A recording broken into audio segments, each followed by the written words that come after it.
Selamat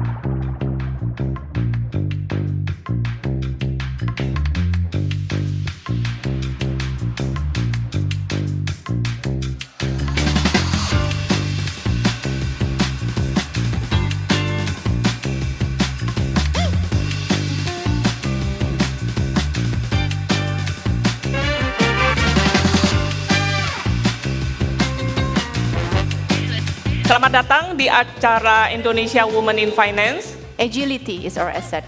Karena kecepatan itu jauh lebih penting daripada sekedar mengejar perfection atau kesempurnaan di atas kertas. Ternyata perempuan berbisnis itu lebih banyak ditemukan di negara yang low income country karena alasannya job scarcity. The only thing that's wrong is standing because you're fearful. So whether you leave or you stay or you return, just keep moving. Artinya pada saat UMKM mereka mengadopsi teknologi, maka produktivitas sangat tinggi. When you with your kids, be there. When you at the office, be there. So be there everywhere you go. The most important adalah projectnya atau bisnisnya visible, then other things will follow. Last but not least, udah tahu tadi udah berkunjung bagian bawah? Udah tahu ya kalau kita ngomong bagian bawah gitu ya. Tapi kita dengar hari ini adalah perjalanan ceritanya. Bagaimana dia stay confidence, bagaimana mungkin, silakan Susan Anggraini. Saya dipesan sama Bu Dewi, bacanya Anggraini. Gitu. Anggraini, sorry itu aja saya salah tuh. Yes. Kan? Alright. Ceritanya, topiknya tentang confidence. Ya. Dan bagaimana dari bisnis yang satu, dia tutup, menemukan bisnis yang baru ini. Dan bagaimana bisnis ini merubah Alright. your purpose, right? So, Thank you so much. Yeah. Hello everyone. Salam kenal. My name is Susan. Thank you for having me here. Dan unfortunately saya adalah cewek gatelan. Ada yang gatelan juga? Nggak ada pasti kan? Oke. Apa sih gatelan? Oke, let's take a step back and then understand my journey. Kenapa sih gue cewek gatelan ya? So the first decade of my working experience, itu aku start my career in consumer goods. Di sini ada P&G, ada Danone, ada APP Sinarmas, ada Reckitt Benckiser. So basically my first school itu adalah consumer goods company. And then being gatelan in the era of the corporate Susan ya, kita bilang gitu aja ya. Itu gatelan means namanya jiwa muda ya, darah muda itu ambisinya tinggi banget. Pengennya tuh harus selalu dipromot terus lah. Embracing opportunities, risk dan segala macam. Oke, hajar. Jadi move up the ladder pretty fast. Dari P&G pindah ke company lain, even within P&G dari Indonesia dipindahin ke negara lain, having bigger responsibilities managing other countries, and then come back kerja dengan company yang lain. And then the last stint was actually in Danone. The last project I was working on itu adalah namanya kategori vision. So my job at that time itu untuk deciding the blueprint of the company, what are the strategies for the next 10 years. Wih, seksi ya, keren ceritanya. Nah terus ternyata yang jadi eye opener for me back then, insight-nya adalah the future category back then in consumer goods itu centered around lifestyle. And we see it happen actually sekarang. Lifestyle apa aja sih? F&B, entertainment, travel, sports. Kemarin High Rocks ada yang ikut? It's a trend, ada yang ikut. Ada yang nonton FC? Saya nonton FC. Teman saya even nontonnya 3 negara FC-nya. Luar biasa gitu kan. And then so I took a big leap of faith. Kalau kata tadi Kak Dara. I submitted my resignation letter to my boss. I wanted to start my F&B business. And then my boss at that time, orang French. Dia bilang gini, are you crazy? Leaving your career, bright future at that time, leaving all of the, kita kan enak ya kalau di big corporation itu punya banyak facilities, hidup tuh nyaman gitu ya. Are you crazy gitu, lu ngapain gitu kan. Tapi this gatelan tinggi actually drives me more at that time. So, the first era has ended because I was so gatelan untuk nyobain the challenge to be an entrepreneur. Move jadinya hungry Susan. Kenapa? Karena aku decided to jump into the industry of F&B. Pokoknya kan around yang tadi ya, lifestyle trend. But I took F&B. Why? Karena dulu orang tua aku bilang bisnis restoran itu enak San gitu. Itu cash business.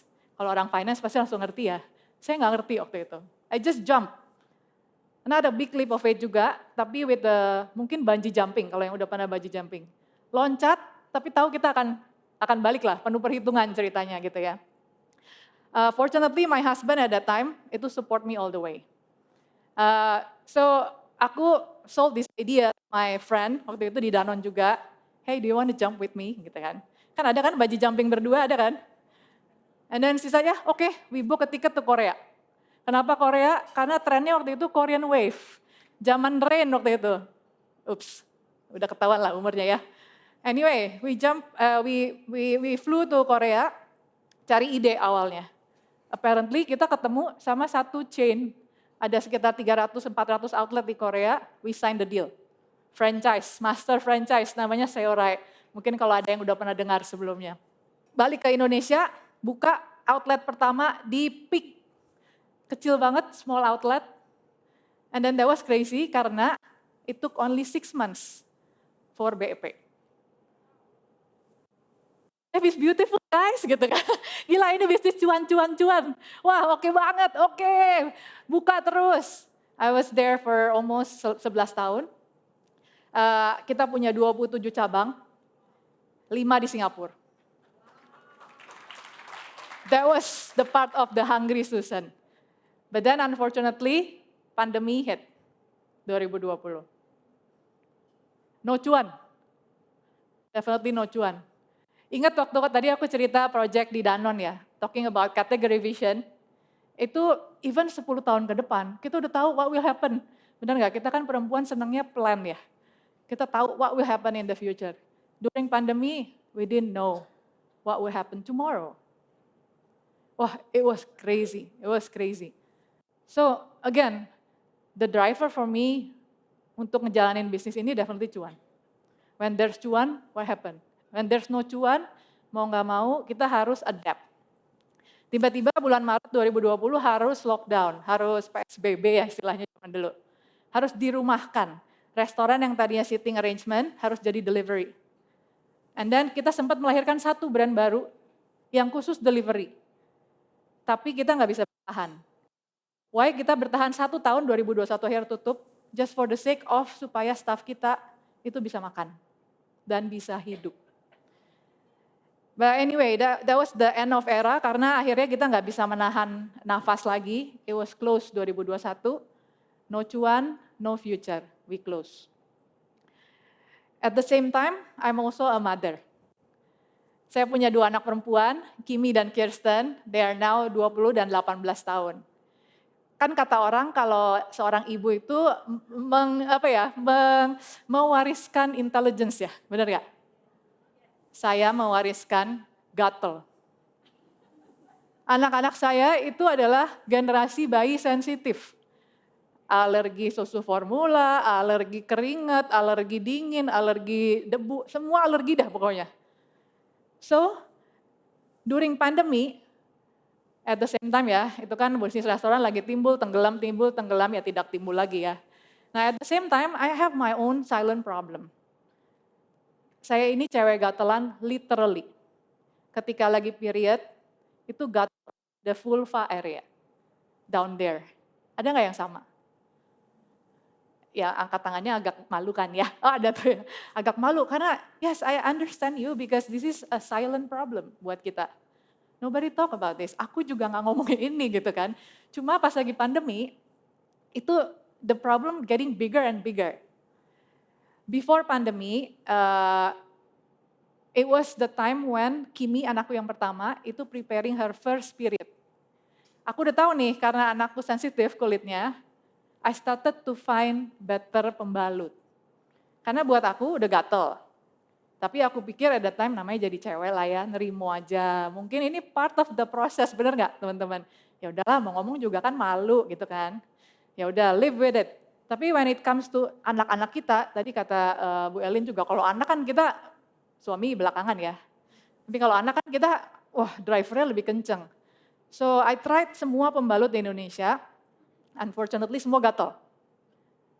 Saya coba di US, kebetulan mertua saya tinggal di US, wah bagus, tapi nggak bagus buat dompet, bener, soalnya mahal. Jepang juga bagus, lebih murah tapi tetap mahal. Tapi karena bisnisku waktu itu franchise dari Korea, akhirnya nyobain pembalut di Korea. Bagus, enak, nggak gatel, jauh lebih murah. Jadi kalau bisnis review ke Korea, saya kopernya tuh kosong, berangkatnya, pulangnya pembalut. 5-6 tahun went on like that. And then pandemi hit, carut marut my household. Karena no pembalut. Bayangkan 3 orang perempuan marah-marahnya kayak apa, gak ada pembalut, gatel. So I was thinking like, am I the only cewek gatelan di Indonesia?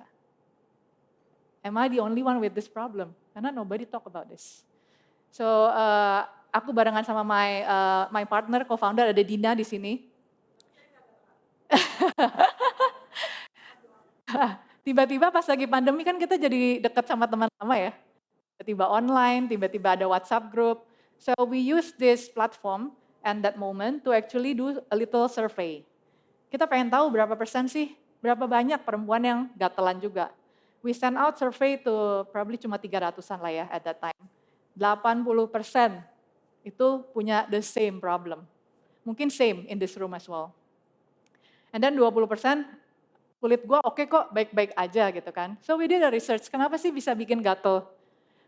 2016-2017 YLKI pernah ngeluarin artikel, list pembalut yang mengandung klorin. Tebak ada berapa? 100%. 100% brand yang ada di Indonesia mengandung klorin. Terus kenapa mesti pakai klorin sih gitu? Jadi klorin digunakan dalam proses bleaching, pemutihan. Oke, pemutihan kalau kulitnya sensitif gatel, ya kan? Yang 20% selamat dong, bener gak? Enggak, even worse. Ternyata dari proses bleaching itu mengeluarkan zat namanya dioksin. And dioksin itu carcinogenic. Can you imagine? Setiap bulan, selama 30 tahun, we are exposed to carcinogenic materials. Mohon maaf kalau saya udah setengah jalan lebih ya. But at least for my daughters, for the next generation to come, they can have better options. So finally kita, ini agak gila juga, karena all of my comrades, my teman-teman di consumer goods bilang, San lu mau bikin pembalut organik gitu. Ini kayak bos saya yang bos Prancis ya, are you crazy gitu kan? Lu gila gitu, you're nobody in this industry. But we did it anyway, tapi just to make sure kita juga did a little bit of research. Aku boleh minta 1 menit ya, pengen ngasih lihat apa sih bedanya klorin, minta tolong Sisi sama Marisa ke depan. Jadi ini kita bandingin pembalut lain dan pembalut Yuna. Pembalut yang mengandung klorin, dua-duanya akan kita masukkan dalam air. Ketika diaduk, ayo langsung dimasukin aja.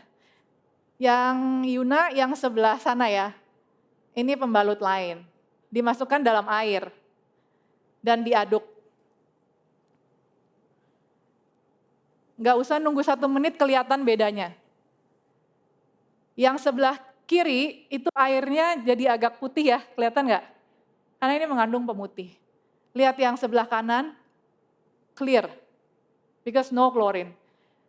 Oke, thank you so much. Mungkin nanti bisa dilihat di sana. But anyway, menurut aku these things is a slap on my face. Kenapa gue nggak tahu? Dan sebenarnya ada satu yang aku belum mention adalah during my consumer goods era, I was in charge of sanitary pads brand. Harusnya akulah si paling pembalut di Indonesia, betul? I didn't know anything about it.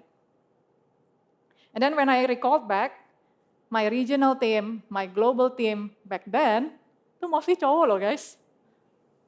And then of course they talk about commercial things kan. Kayak oh ya opportunity-nya ini, oke harganya kurang murah, nggak ada yang beli. Oke kita segala macam. But nobody talk about gatel. All the marketing tagline we did back then, itu cuma anti bocor, tahan 9 jam. Nobody talk about gatel. So this is the starting point, because it's about my daughters, it's about female wellness, it's about me. I started, kalau yang seumur saya pasti tahu ya, this is the next era. Suddenly Susan, masih ingat nggak series itu Suddenly Susan?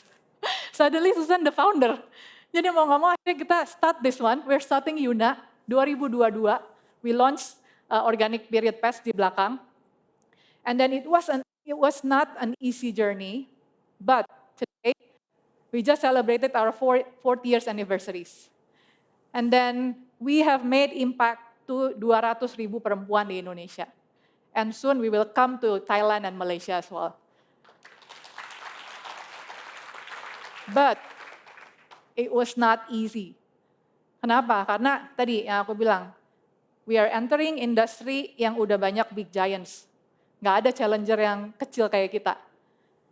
But one thing that becomes my big why to keep going is basically because of her, because my daughter, because my daughters, because of me, because of all of women, I have to keep going. And there are moments, being an entrepreneur, being a founder, itu kita dihadapkan satu persimpangan di mana kita harus mempertanyakan our big why. Kalau misalnya di-recall, dulu pas lagi doing business F&B, of course, my big why is cuan-cuan ya. But when doing this, the big why is basically for female wellness. Currently, we are number 1 organic pads in Indonesia. We are the pioneer, tapi sekarang ada banyak followers. Probably more than 10 other brands yang lahir in the last 1 or 2 years.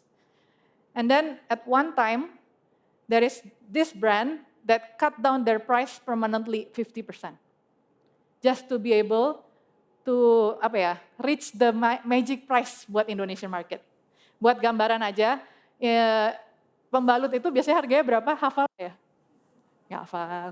Kadang kita juga lupa kan, itu kan part dari grocery shopping ya, udah nggak kepikiran ya. Harganya tuh 15-20 ribuan Bu Ibu.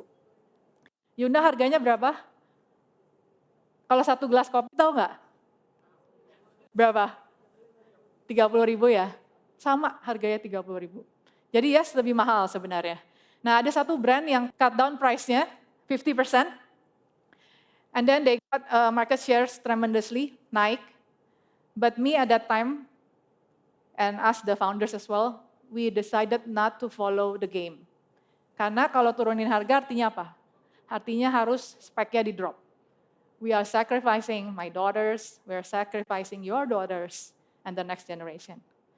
So, just to recall back, mungkin ini aku lagi ngomongin tentang big why. Kalau dulu ngomongin cuan, ketika cuannya habis, ya udah, bisnisnya selesai. Apakah salah? Enggak juga. It's good. Karena doing business harus ada profit. Kalau nggak bisa kemana-mana.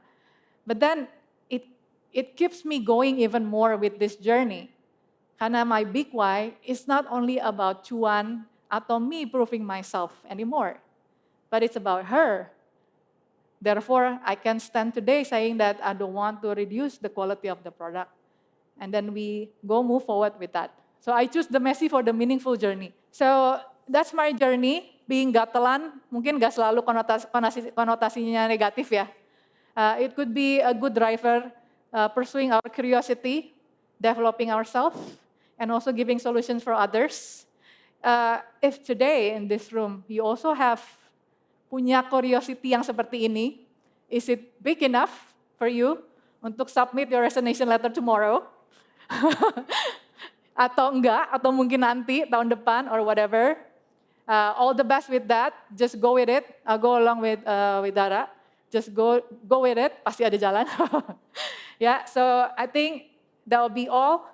I'm still Susan, I'm still me, still gatelan, but not gatelan down there. I'm with a bigger purpose. Thank you so much. Thank you so much. Thank you. Nggak janjian lagi, but you have me closing. Udah siap submit resignation letter atau we need time to think gitu. Thank you so much. Dan what I like from the story is some people when start the business, when they stuck, when they fail, they give up. But she choose not to. Waktu yang pertama, betul dia juga cerita waktu kita ketemu, kalau nggak untung ya gue tutup lah, ngapain juga gue lanjutin. But this time, beliau juga masih struggling. But now because the purpose is very clear for all the female of the younger generation, lebih sehat di kemudian hari, she endure. And she choose to not untuk ikut the price war. So the question is, kita mau menjadi pribadi seperti apa. When you choose tetap bekerja atau you're having a business. Hopefully we choose to find a bigger why. So thank you so Yes, much for the thank you closing. so much. Thank you, thanks thank a you. lot. Yeah, yeah. Thank you. Okay, thank you.